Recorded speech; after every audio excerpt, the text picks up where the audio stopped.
Good morning बच्चों, स्वागत है आपके अपने डीएस देवेंद्र यूट्यूब चैनल पर। आज की यह क्लास होगी हर स्टूडेंट के लिए खास, क्योंकि आज की इस क्लास में हम प्रीपोजिशन के अंतर्गत सीखने वाले हैं ऑन, अपॉन, ओवर और अबव के उपयोग, जिनसे एग्जाम में कम से कम 1 से 2 नंबर के क्वेश्चन जरूर बनते हैं। वह क्लास 10th हो या 12th है, हर स्टूडेंट के लिए यह क्लास होगी उपयोगी।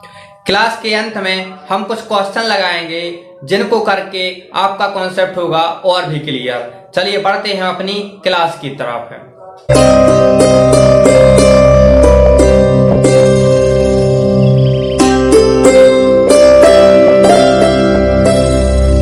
क्लास में आगे बढ़ने से पहले हमें यह बात अच्छे तरीके से समझ लेना चाहिए कि ऑन, अपॉन, ओवर और अबव एक प्रीपोजिशन है, और प्रीपोजिशन हमेशा नाउन या प्रोनाउन के पहले यूज किए जाते हैं। इसलिए हम ऑन, अपॉन, ओवर और अबव का प्रयोग भी नाउन या प्रोनाउन के पहले करेंगे। चारों को हम पिक्चर की सहायता से सीखेंगे, जिससे आपको किसी भी नियम को याद करने की जरूरत नहीं रहेगी। साथ ही आप चारों को एक साथ सीख जाएंगे। चलिए बढ़ते हैं हम अपने ऑन, अपॉन, ओवर और अबव की तरफ। सबसे पहले देखते हैं हम ऑन की ओर। ऑन का प्रयोग हम तब करते हैं जब दोनों वस्तुएं स्थिर होती हैं, साथ ही दोनों वस्तुएं एक दूसरे को अच्छे तरीके से स्पर्श करें। जैसा कि आप देख पा रहे होंगे, यह एक टेबल है जो कि स्थिर है और उसके ऊपर रखी हुई है एक बुक जो कि स्थिर है, और दोनों आपस में स्पर्श कर रही हैं। यदि ऐसी परिस्थिति बने तब हम प्रयोग करते हैं ऑन का। बढ़ते हैं हम अपने अपॉन की तरफ। अपॉन का भी हिंदी अर्थ होता है पर या के ऊपर, लेकिन अपॉन का प्रयोग किया जाता है जब एक वस्तु स्थिर हो और दूसरी गतिशील हो। जैसा कि यहाँ पर रोड स्थिर है और इसके ऊपर जो व्हील अर्थात चक्का है, यह किसी भी वाहन का आप ले सकते हैं, वह गतिशील है और दोनों आपस में स्पर्श भी कर रहे हैं। जब कभी भी इस प्रकार की परिस्थिति बने कि जब एक वस्तु स्थिर हो और उसके ऊपर जो दूसरी वस्तु है वह गतिशील है, साथ ही स्पर्श भी करे, तब हम वहां पर प्रयोग करते हैं अपॉन का। बढ़ते हैं हम अपने तीसरे प्रीपोजिशन की तरफ। तीसरा प्रीपोजिशन है हमारा ओवर। अब ओवर का प्रयोग हम तब करते हैं जब एक वस्तु स्थिर हो और दूसरी गतिशील हो, लेकिन यहाँ पर जो गतिशील होगी वह स्पर्श नहीं करेगी। ठीक इस तरह से जैसे कुछ पक्षी यहाँ पर पेड़ के ऊपर उड़ रहे हैं, तो यह वृक्ष के लिए देखिए स्पर्श नहीं कर रहे हैं, लेकिन ऊपर हैं, तब हम ओवर का प्रयोग करेंगे। पढ़ते हैं हम अपने अंतिम प्रीपोजिशन की तरफ। अंतिम प्रीपोजिशन है हमारा अबव।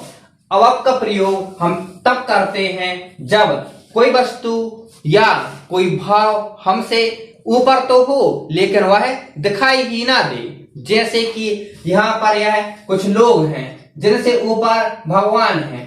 अब भगवान हमें दिखाई तो नहीं देते हैं, लेकिन बोला जाता है कि हम सबसे ऊपर भगवान हैं।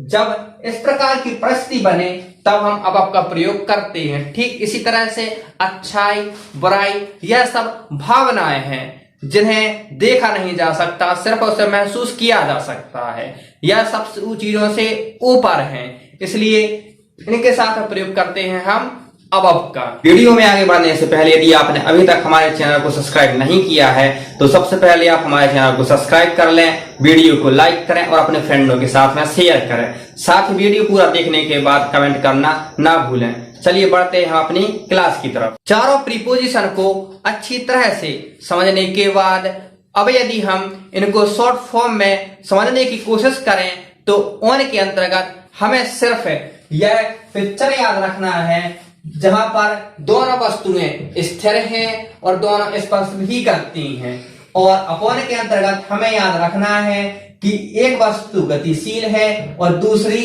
स्थिर है, साथ ही दोनों स्पर्श भी कर रही हैं। तब हम अपॉन का प्रयोग करेंगे। और ओवर के अंतर्गत हमें सिर्फ और सिर्फ ध्यान रखना है कि ओवर का प्रयोग हम तब करेंगे जब एक वस्तु स्थिर हो और दूसरी गतिशील, लेकिन दोनों आपस में स्पर्श ना करें। अपॉन में और ओवर में यही अंतर है कि यहाँ पर एक स्थिर होती है, दूसरी गतिशील, तो यहाँ पर भी एक स्थिर है और दूसरी गतिशील, लेकिन यहाँ पर स्पर्श करती है और यहाँ पर स्पर्श नहीं करती है। जहां पर स्पर्श करे वहां प्रयोग करेंगे अपॉन का, और जहां स्पर्श ना करे वहां प्रयोग करेंगे ओवर का। और अबव में अब स्पर्श तो नहीं करती है और ना ही वह दिखाई देती है। जहां पर इस प्रकार की परिस्थिति बने कि ना ही कोई चीज दिखाई दे रही है और ना ही स्पर्श कर रही है, तब हम प्रयोग करेंगे अबव का। चलिए अब हम कुछ एग्जाम्पल करते हैं जिनसे हमारा कॉन्सेप्ट होगा और भी क्लियर, जो 10th और 12th की क्वेश्चन बैंक से लिए गए हैं। साथ ही कुछ क्वेश्चन ऐसे भी हैं जो क्लास 10th और 12th के प्रीवियस ईयर के क्वेश्चन पेपर में पूछे जा चुके हैं। चलिए बढ़ते हैं हम अपने एग्जाम्पल की तरफ। हमारा फर्स्ट एग्जाम्पल है the books are filling the blanks the table. अब यहाँ पर बुक टेबल के ऊपर है, बुक भी स्थिर है और टेबल भी स्थिर है और दोनों आपस में स्पर्श भी कर रही हैं, इसलिए इसके साथ हम प्रयोग करेंगे ऑन का। सेकंड एग्जांपल है हमारा God is filling the blanks all of us. भगवान हम सबसे ऊपर हैं। अब भगवान दिखते भी नहीं हैं और हम सबसे ऊपर भी हैं, इसलिए इसके साथ हम प्रयोग करेंगे अबव का।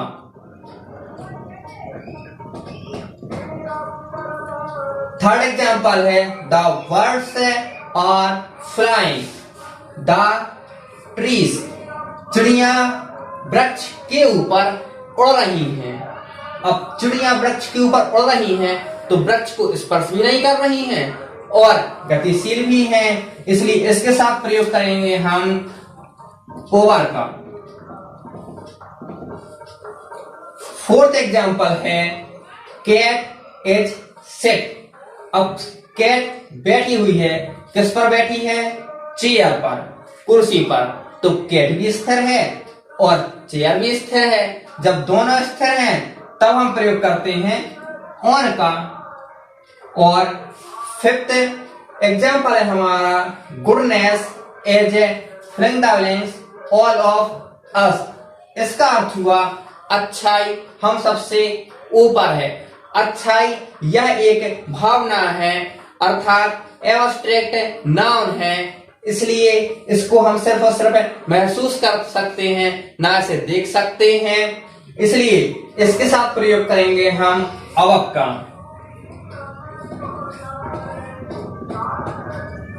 नेक्स्ट एग्जांपल है द वॉल इज रोलिंग, अर्थात गेंद लुढ़क रही है। किस पर? The ground. अब ग्राउंड तो स्थिर है जबकि गेंद लुढ़क रही है, जो कि जब गेंद लुढ़केगी तब ग्राउंड पर स्पर्श भी करेगी, और ग्राउंड स्थिर है जबकि गेंद लुढ़क रही है, इसलिए इसके साथ हम प्रयोग करेंगे अपॉन का। नेक्स्ट एग्जांपल है एरोप्लेन इज फ्लाइंग, अर्थात एरोप्लेन उड़ रही है। अस हमारे ऊपर, जब एरोप्लेन हमारे ऊपर से निकलती है या उड़ती है तब एरोप्लेन ना हमें स्पर्श करती है, हम स्थिर होते हैं और एरोप्लेन गतिशील होती है, इसलिए इसके साथ हम प्रयोग करेंगे ओवर का। और अंतिम क्वेश्चन है हमारा द व्हील्स इज रोलिंग, पहिया लुढ़क रहा है। किसके ऊपर? द रोड्स, सड़क के ऊपर पहिया लुढ़क रहा है। अब जब पहिया लुढ़केगा तो पहिया होगा गतिशील और रोड होगी स्थिर। साथ ही जो पहिया और रोड है यह आपस में स्पर्श भी करेंगे, इसलिए इसके साथ हम प्रयोग करेंगे अपॉन का। इस तरीके से हमने अभी ऑन, अपॉन, ओवर और अबव के क्वेश्चन किए हैं।